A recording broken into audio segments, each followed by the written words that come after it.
We probably use wireless internet and routers every day without thinking much about them. But once you're confronted with actually purchasing and setting one up, it tends to become overwhelming. Here are a few tips to think about while you're purchasing a wireless router, and also a few tips on generally how to set them up. First, you should figure out what you'll be using your router for. General home use, gaming, heavy uploading and downloading, just to name a few. Based on that, you can determine if it's a single or dual router you'll need. The dual band would be better for someone who's doing lots of heavy use on the network because you get more Wi-Fi power with the dual band versus a single, but it's not always necessary to go for the big guns.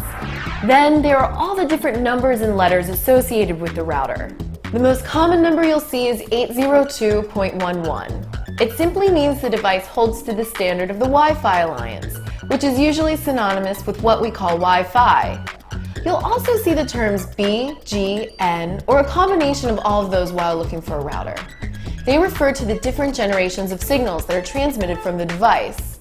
Older computers that pick up Wi-Fi use mostly B and G signals, whereas most modern computers and devices also use the N.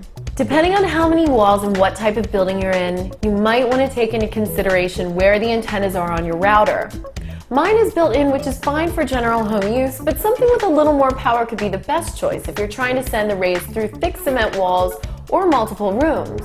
Another thing to keep in mind is security, and some routers offer more than others. You can sometimes determine when a user can visit certain websites using the router software, or some offer you the ability to create multiple SSIDs. Okay, so we've covered the basics of wireless routers, and I'd like to show you quickly how to set one up. First, you need to get an internet connection from an internet service provider, which is referred to as your ISP. It's offered in a variety of different ways, such as DSL, cable, or yes, even still through a dial-up modem. Secondly, you'll need to purchase a wireless router, and I've included some links that will help you determine which routers are the most up-to-date and best to purchase for your needs.